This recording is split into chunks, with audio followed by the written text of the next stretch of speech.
أعوذ بالله السميع العليم من الشيطان الرجيم بسم الله الرحمن الرحيم وبه نستعين إنه خير ناصر ومعين رب صل على محمد وآله الطيبين الطاهرين اللهم صل على وآل محمد يا أيها الناس إنا خلقناكم من ذكر وأنثى وجعلناكم شعوبا وقبائل لتعارفوا.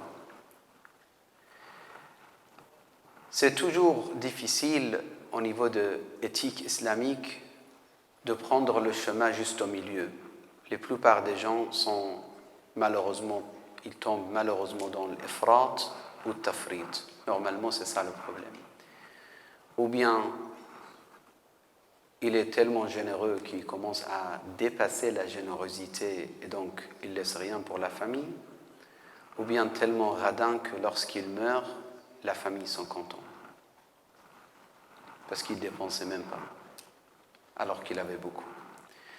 Ou bien, donc, dans beaucoup de choses, ou bien dans la question de colère, tellement calme que même lorsqu'il faut se mettre en colère, il n'a pas de colère, et ça c'est grave comme problème. Ou bien il est tellement colérique pour n'importe quelle raison, yardab. Donc ça c'est le problème de tempérance. Comment être dans la société, par exemple en Europe, par exemple au Canada, etc. Comment être? Malheureusement, la plupart des gens sont entre deux positions. Imma al-dhawaban al-tam wa imma al-in'izal al-tam.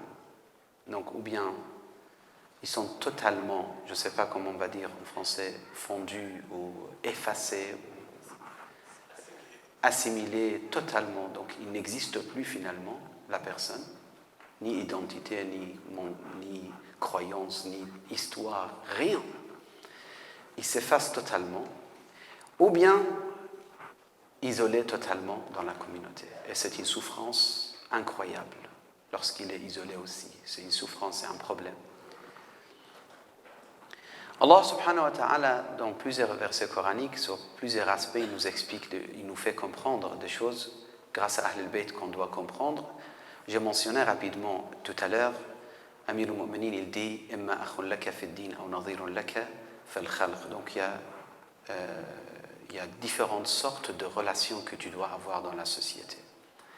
Une sœur avec une sœur musulmane qui suit Ahl al-Bayt, ce n'est pas la même chose qu'une sœur avec sa copine à la faculté, qui est chrétienne, qui la respecte d'ailleurs beaucoup, mais ce n'est pas la même chose. Ça ne veut pas dire qu'il la déteste, au contraire, on va voir, Allah subhanahu wa ta'ala, il répond à cette question, « La yanhaakum Allahu an alladhina lam yuqatilukum fi ad-din wa lam yukhrijukum min diyarikum an tabarruhum wa tuqsitu ilayhim, inna Allah yuhibbul muqsitin » Vous pouvez avoir l'amitié, vous pouvez avoir le respect, vous pouvez avoir une bonne relation avec les non-musulmans, votre voisin, collègue au travail, etc. Très bonne relation, il n'y a aucun problème. Et d'ailleurs, c'est parmi les méthodes que notre sœur elle a mentionné dans son discours, parmi les méthodes d'appeler les gens vers Allah. Et ça, je pense que vous devrez, pour que ça ne soit pas une présentation qui se termine là, ça fait des années en France, on dit il y a des projets, ils disent les gens, ils donnent des bonnes idées, comme aujourd'hui nous avons entendu. Mais il faut prendre l'initiative, il faut donner la responsabilité. Les hôpitaux ici, qui va rendre visite? Les maisons de retrait, qui va rendre visite de la part de la communauté?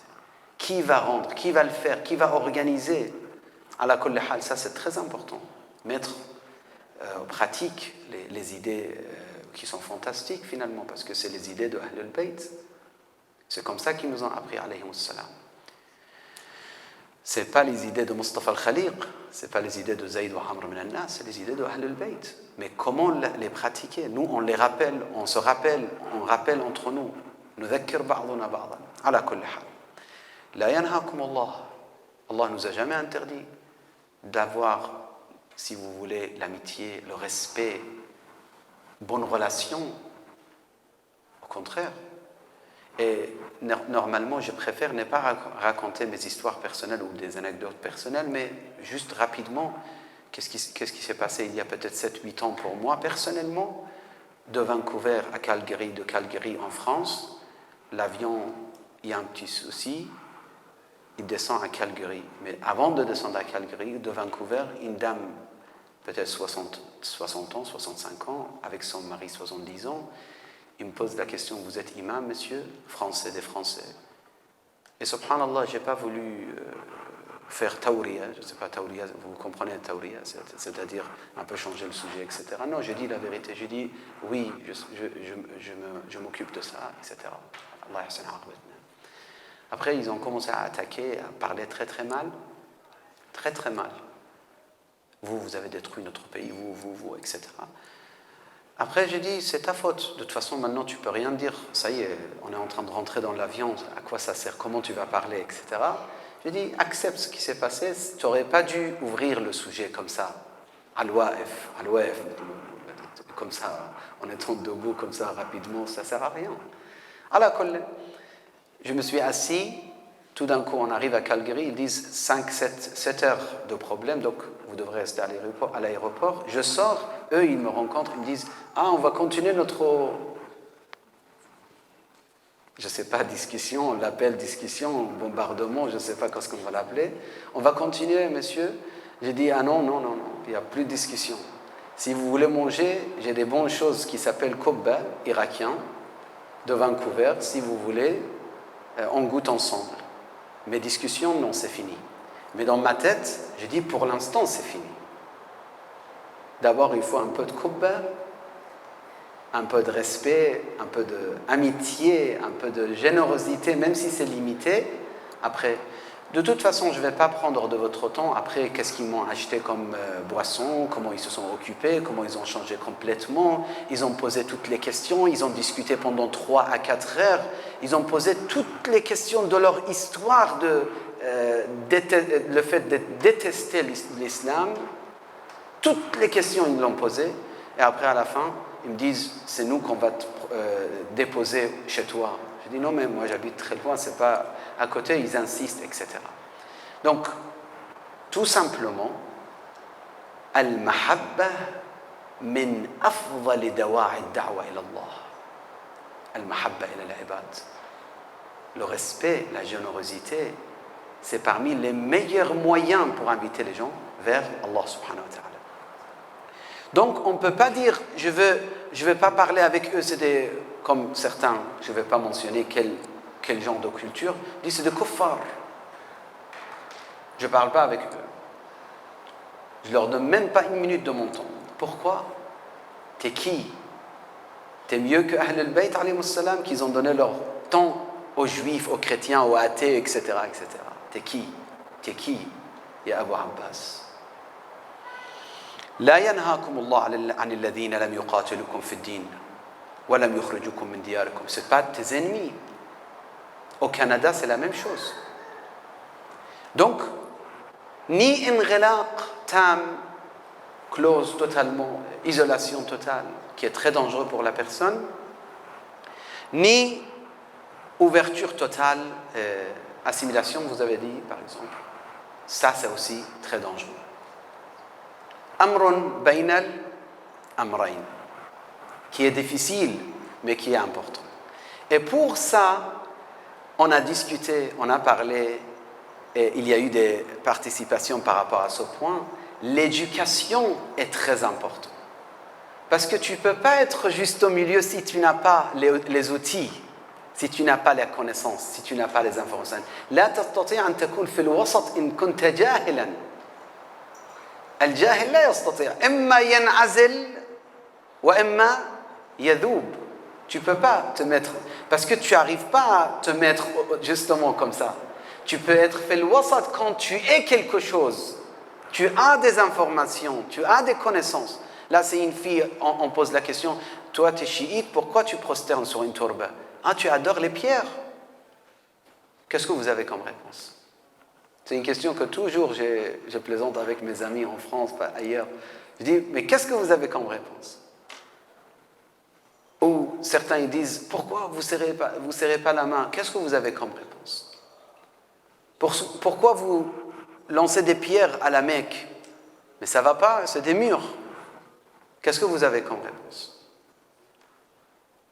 Pourquoi vous partez au pèlerinage? Mais c'est une maison, c'est 4 murs. À quoi ça sert? Je vous? Toutes ces questions, c'est des questions que, comme ils ont mentionné juste avant moi, il faut résoudre les questions d'ambiguïté. Il faut donner la réponse profonde. Il faut convaincre l'enfant, il a l'œil critique, il est éduqué, et d'ailleurs c'est bien, parce que Ahl al-Bayt n'ont jamais dit il ne faut pas poser la question.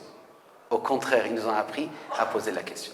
Mais la réponse, il doit être à la hauteur. Alors, juste parce que j'ai posé la question, rapidement, à la Mecque, on va, c'est pas parce que Dieu, il est à la Kaaba, Dieu, il n'est pas quelque part, mais c'est une maison musharraf, honorée par Allah, et Allah a ordonné qu'il soit lieu d'adoration. Turba, c'est lieu de prosternation, c'est pas pour la turba, c'est sur la turba qu'on prosterne. C'est comme les autres, ils prosternent sur sajjada, moi je prosterne sur turba, etc. Donc c'est des questions d'ambiguïté qu'on peut résoudre avec 2 minutes ou 3 minutes, c'est pas compliqué, mais ça demande de la connaissance. Et c'est pour ça, je pense que pour être juste au milieu, il faut augmenter notre connaissance de la société, la communauté, avec ce genre de conférences. Moi, j'ai appris des choses aujourd'hui, très sincèrement. Maintenant, je passe à un autre point. Donc, est-ce que dans la communauté ou dans la société, dans la société, par exemple ici au Canada, je dois avoir la même relation avec tout le monde? Non.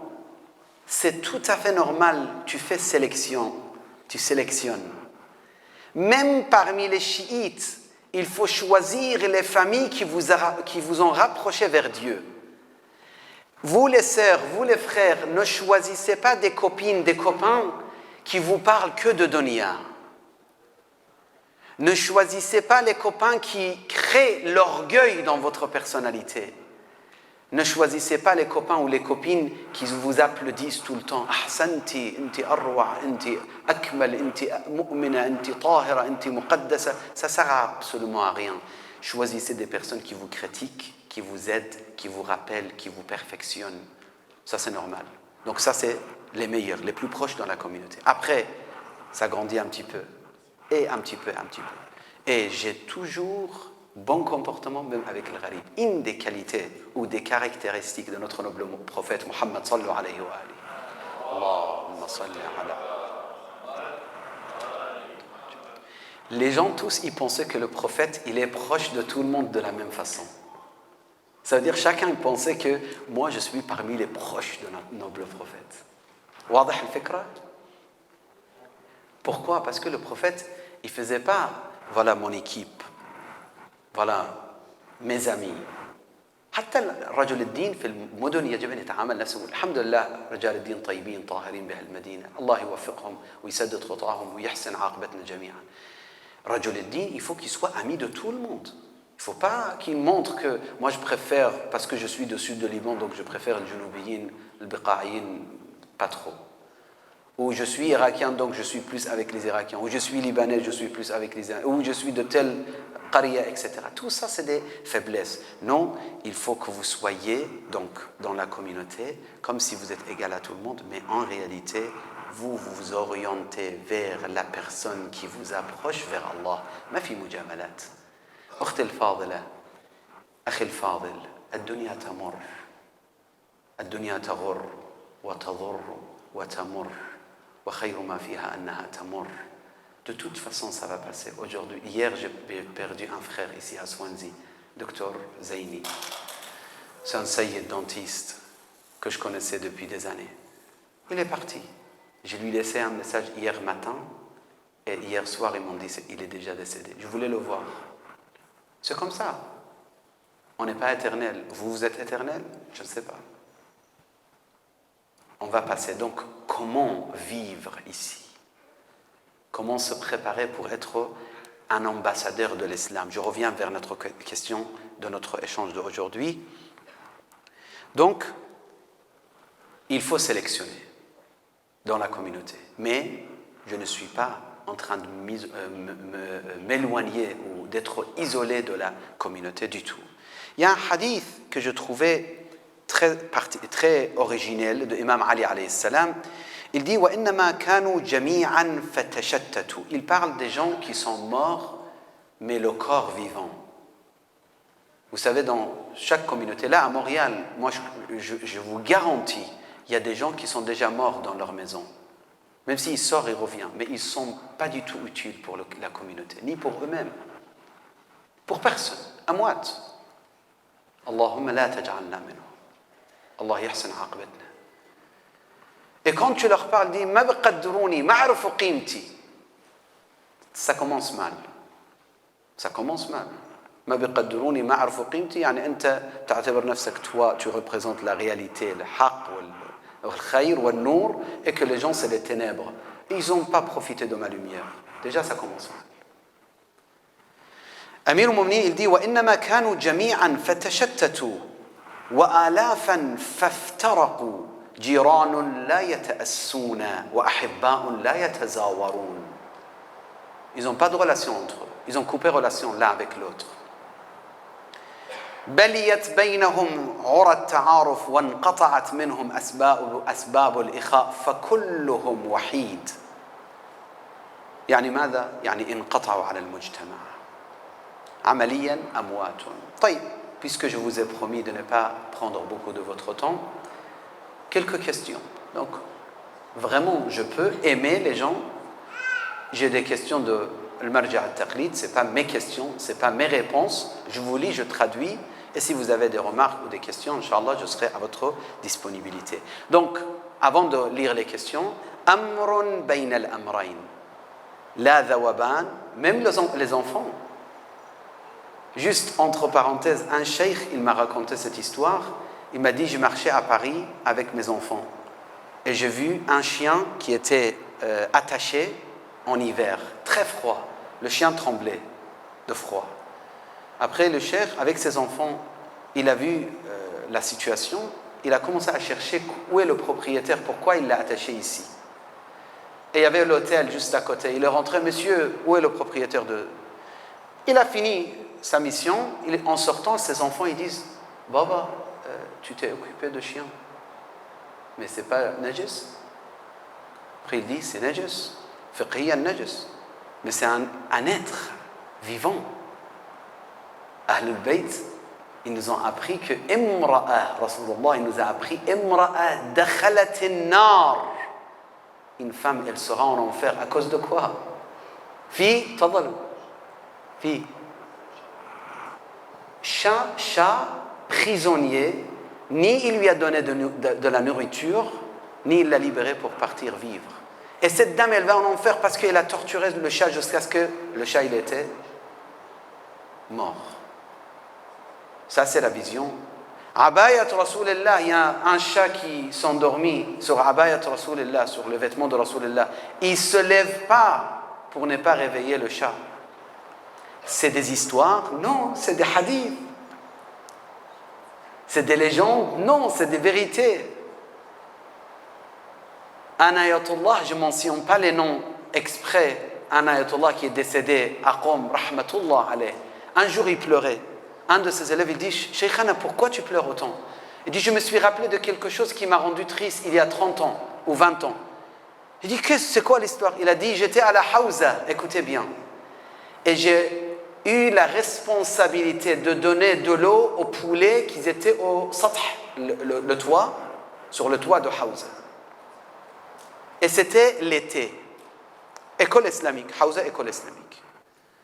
Et il dit, j'ai oublié de ramener de l'eau pendant 3 jours. Et tout d'un coup, je me suis rappelé, quand j'étais jeune, il y a 30 ans, je cours, je vois les poulets, ils sont chez nous, morts. Et aujourd'hui, après 30 ans, je me suis rappelé, je pleure. Ce n'est pas un fou, ce n'est pas un malade. C'est un homme qui a le mahabba, al-rahma. Si on a été éduqué dans cette école, comment on va penser? Et si le maire, le ministre, le voisin, le directeur, il vit ce sentiment de votre part, il voit cette vision de votre part.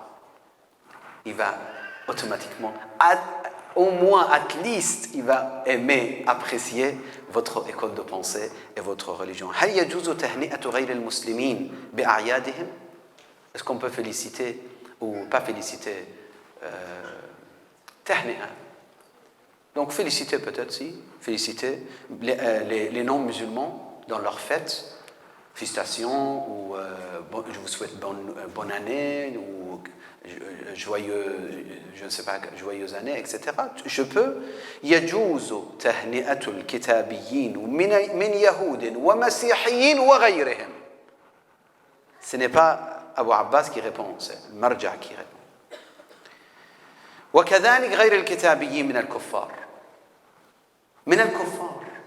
Tu peux, oui, un Chinois. ما تعرف. عندهم année les Chinois. Tu lui félicites, il n'y a aucun problème. بالمناسبات التي يحتفلون بها أمثال عيد رأس السنة وغيرها من الأعياد. هل يجوز اتخاذ أصدقاء من غير المسلمين؟ Mais faites attention, sœurs et frères, sans s'effacer votre personnalité, sans oublier les limites, sans imiter les autres. C'est toi qui dois changer l'autre. Pas l'autre, il te change. Après, tu dis, mais Cheikh Mustafa Al-Khaliq, il avait dit qu'on peut choisir comme ami. La raja'an. Non, vous pouvez choisir lorsque vous êtes influent, pas influencé. Si vous êtes influencé, c'est très très problématique. يحق للمسلم أن يتخذ معارف وأصدقاء من غير المسلمين. يخلص لهم ويخلصون له. Même avoir amitié, avoir respect. ويستعين بهم ويستعينون به. J'avais un voisin en France, dans le village où j'habitais. Vraiment que Dieu le protège. Moi, je le fais dua pour lui. C'était un Français. Il avait un problème aussi de santé, etc. Des fois, il passait faire les... Comment vous dites couper les herbes. Chez moi, il s'occupait de mon jardin des fois. Au début, il avait peur de moi. La première fois qu'il m'a vu, j'ai vu la peur et la panique dans ses yeux. Petit à petit, on est devenus amis. Akthar min ami. Il voulait, je vous dis, mon frère peut-être il va dire fais-le toi-même, c'est pas mes affaires. Lui il venait, il faisait, etc. ويستعينون به على قضاء حوائج هذه الدنيا فقد قال الله سبحانه وتعالى لا ينهاكم الله عن الذين لم يقاتلوكم في الدين ولم يخرجوكم من دياركم أن تبروهم وتقسطوا إليهم إن الله يحب المقسطين. Je termine avec une anecdote. J'étais à Paris, un soufi, il m'appelle, il dit il y a un jeune homme qui veut connaître un peu Ahl al-Bayt, qui est musulman, mais d'origine française, parisien, d'une famille très riche, etc. Je dis d'accord. Il dit, ce qui est étonnant, 18 ans peut-être, ce jeune homme français, parisien, des parents athées, il veut te voir. J'ai donné un rendez-vous, ça date peut-être il y a 8 ans, je ne sais pas, 9 ans, quelque chose comme ça. Il est venu à Paris, dans notre centre. Je m'assois avec lui, il parle, je vois il a appris le perse parce qu'il aime beaucoup l'amour de Dieu dans la spiritualité de tel poète persophone. Et il parle un peu aussi quelques mots arabes. Il a la culture incroyable. 18 ans. Vraiment, c'est catastrophique des fois. Nous, nos enfants, on ne comprend pas la dangerosité de pauvreté culturelle, ma'al asaf. Donc, je m'assois avec lui, je parle avec lui. Lui, il est venu pour m'apprendre des choses, pour apprendre des choses, mais en réalité, moi, j'ai appris de lui quelque chose d'extraordinaire. Qu'est-ce que j'ai appris de lui? Je lui ai dit, écoute, je ne me rappelle plus son prénom, en tout cas, j'ai dit, monsieur tel, j'ai une question pour toi aussi. Après avoir répondu à ces questions, j'ai dit, moi, j'ai une question. Il m'a dit, vas-y. J'ai dit, comment on peut atteindre le cœur des Français? Comment on peut خلي إيدنا على شنو؟ على القلوب. Comment? Il me dit, moi je pense, lui il dit, que zakat est, lui il ne connaît pas khums. Zakat est le fait de payer de l'argent en aumône aux pauvres, c'est pas vraiment que pour nourrir les pauvres. C'est aussi une méthode d'amener les gens vers Allah subhanahu wa ta'ala. Parce que lorsque tu es un mu'min et tu donnes l'aumône, il y a deux choses. Tu la nourris, la personne, mais aussi tu l'as attaché à quelque chose beaucoup... C'est même pas comparable avec la nourriture. La nourriture, c'est quoi? C'est important, on le fait, on doit le faire. Mais si tu attaches une personne qui était éloignée de Dieu, إذا وصلت القاطع عن الله بالله وصلته باللا نهاية, tu l'as attaché à l'éternité. Donc il me dit, moi je pense que il faut donner de l'aumône. Il me dit, des fois avec café, tu peux avoir accès au cœur de la personne. Ce n'est pas parce qu'il est pauvre ou il n'a pas d'argent, mais le mahabba.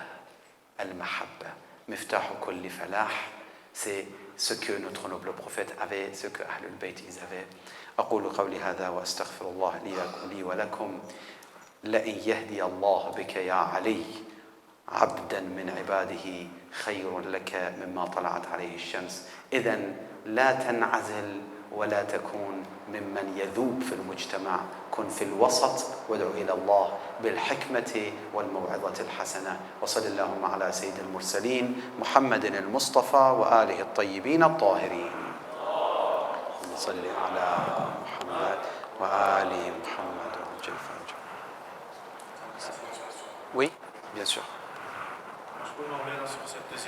Astaghfirullah. Si vous êtes fatigué, vous pouvez... Mais il y a des questions-réponses, donc soyez à l'aise, Inch'Allah. Merci pour l'idée que pour concilier entre intégration à la société et identité religieuse, il faut toujours se rappeler qu'il faut être un messager de cette religion. Exact. Ok, maintenant on va passer à la séance questions-réponses. Donc si quelqu'un a des questions, ça va.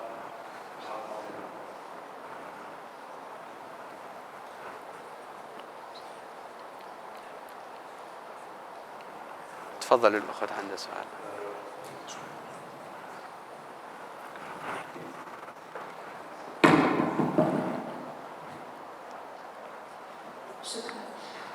شكرا لكم. سؤال لأنه حكينا dans la séance d'enseignement, on a dit que c'est important de toujours être en communauté et de ancrer dans la communauté et de vraiment s'entourer de gens qui sont de l'islam et qui ont nos valeurs. Mais aussi, on a parlé de نقرب العالم على الإسلام بلا façon qu'on agit avec eux. Mais si par exemple ما حدا بيشوفني بالاجتماع لأني أنا بضلني dans ma communauté, يعني comme la communauté juive, personne ne les voit parce qu'ils sont toujours entre eux-mêmes, mais on ne peut pas faire cet impact. Donc comment on peut balancer les deux affaires? أحسنتم كثيرا. C'est une question importante, justement, ça revient vers la question de tempérance, al-i'tidal. Vous savez, on a une responsabilité communautaire ou entre nous, et on a aussi une vie dans la société. Donc, lorsqu'on a l'occasion de la société, c'est là qu'on profite de cette occasion. C'est pas, par exemple, vous partez à l'école, par exemple, vous êtes à la faculté, admettons, vous êtes à la faculté, vous avez 5 amis. Vous n'allez pas ramener les amis ici, tout d'un coup, toutes les 5. Mais vous avez une responsabilité à étudier tranquillement comment les attirer vers Allah. Et peut-être une personne vous amener ici cette année ou ce mois-ci, etc. Ou deuxième personne plus tard. Donc vous êtes en train de vivre 2 responsabilités. Vous êtes d'abord en train de vous perfectionner. Je me rappelle qu'un professeur à Qom, il m'a dit une phrase, ça m'a bouleversé jusqu'à maintenant, je ne l'oublie jamais, j'espère. Il m'a posé la question, j'étais dans la rue en prenant un taxi, c'est un savant. Il m'a dit, oui, Cheikh Mustafa, alors comment ça se passe les cours? Je dis, c'est très bien, j'étais en France et entre Qom et France. Je dis, c'est très bien, machallah, ce professeur, il a des belles histoires et très bons exemples, etc. Ça me sert pour m'établir. Donc ça me sert pour m'établir, ça veut dire pour ce genre de choses. Après, il m'a dit, ne pense pas comme ça, d'abord pense à toi-même. Est-ce que ça t'a changé, toi? Parce que, vous savez, notre sœur, si vous, Inch'Allah, et moi, on se perfectionne, nous tous, on se perfectionne, des fois, automatiquement, vous êtes une lumière dans la société. Parfois, même sans parler. Je vous donne un exemple. Ce stylo, je vais le donner à quelqu'un. Comment je le donne? Tiens, n'est-ce pas, normalement? Mon frère en Australie, son boss, je ne sais pas comment dire, son chef de travail au travail, il lui demande le stylo, il lui fait comme ça. Regardez juste ça. Il fait comme ça. Allez-y, monsieur. Et le monsieur, il le prend, il dit, qui t'a appris de faire ça? Pourquoi tu me le donnes comme ça? Il lui a dit, c'est l'éducation de mon père. Mon père, il m'a appris comme ça. Il est bouleversé. Vous êtes de quelle origine? Vous êtes de quel pays? Etc. Un Tunisien à Paris, très rapidement, je vous donne des exemples. Vous devenez une lumière. Un Tunisien à Paris qui avait boucherie, je viens chez lui, il me dit, ton père, je ne l'oublie jamais. Je dis, Masha'Allah, pourquoi? Il me dit, ton père, il a voyagé, mon père, de France. Il n'était pas en France à l'époque. Il m'a dit, ton père, quand il est rentré chez moi, plusieurs fois, quand il dit au revoir, il ne tourne pas le dos tout de suite. Il marche un petit peu comme ça, sans tourner le dos, et après il part. Et je n'ai jamais vu ce genre de respect dans ma vie. Vous voyez, c'est des petites choses, mais les gens observent. Lorsque vous voyez une communauté musulmane, par exemple, dans un parc, qui jette leurs poubelles et ils quittent, on a tout détruit. Et le contraire, on a tout construit. C'est des actes, ce n'est pas vraiment des phrases. Donc moi, je pense, votre question est très importante. On est entre nous pour s'améliorer, pour apprendre, et après, on devient automatiquement une lumière qui marche dans la rue ou dans la société. Enfin. Est-ce que quelqu'un a une autre question? Vous avez pris l'exemple du Ayatollah avec les poulets qui sont décédés dans leur fond. Lui, il n'a pas blâmé les poulets d'avoir perdu leur vie parce que lui, il n'aura pas d'inclos. Mais nous, souvent, en tant que communauté, on néglige certaines personnes et on finit par les blâmer eux et pas nos actions. Comment on peut ne pas tomber dans ce piège-là? C'est-à-dire, il a mis la responsabilité sur lui-même et non pas sur les autres. C'est ça votre question? Mais nous, en tant que communauté, on fait l'inverse. On va pointer la personne qui a peut-être dévié du doigt et on va se remettre en question. Qu'est-ce que je... Ça, c'est une très bonne question. Qu'Allah vous facilite à vraiment faire des efforts pour comprendre comment changer. Parce que ça demande un changement total. Vous savez, nous, on observe les autres, on critique les autres, on a des appareils vidéo pour observer tout le monde. Même celui qui fait le discours, on est là pour le critiquer, automatiquement. Donc, notre frère, notre sœur, comment il a parlé? Est-ce que kada? Est-ce que kada? Est-ce que... Donc, on est comme ça. Et pour nous-mêmes, on est fantastique. On est impeccable, on est infaillible. Ça, c'est une maladie qui existe chez la plupart des gens. On n'aime pas être critiqué, on aime critiquer. On n'aime pas être mal vu ou considéré négatif, mais les autres, si. Donc ça, la première part où, subhanallah, un des frères, il m'a posé cette question proche de votre question, يجب أن تشك في نفسك وتدافع عن غيرك. Tant qu'on n'arrive pas à ce point qu'on se met en cause, nous, يعني أن تقول لنفسك أنت مخطئ أنت مقصر. Vous savez, si on arrive à faire ça, vous n'aurez même pas de problème avec vos parents, votre femme, vos enfants, la communauté, la société, rien. Vous serez en paix totalement parce que vous aurez la possibilité de voir vos défauts et la beauté des autres. Wa subhanallah, vous changez les autres après. Même les autres changent. Donc, on commence par nous-mêmes, chers frères, à voir les défauts chez nous et voir la beauté chez les autres. Comme tu apprends quelque chose, des fois tu dis, je vais raconter ça à ma femme, elle a beaucoup de problèmes sur ce point. Alors que peut-être le même problème, tu l'as, mais tu n'es pas, tu vois, c'est une très bonne question. Moi, je pense à as-su'u dhann bin nafs. Et ça, ce n'est pas les inventions de Hadal Abd al-Faqir, non, c'est des hadiths de Ahl al-Bayt. Énormément de hadiths. Tu te mets en cause et tu défends les autres. Tusi al-dhann bi nafsik wa tuhsin al-dhann bi ghayrik. C'est-à-dire bonne pensée concernant les autres et mauvaise pensée concernant toi-même. Ça, c'est une solution éthique. Encore une fois, je vous encourage, pensez à avoir une lecture et une continuité dans la perfection éthique dans votre vie.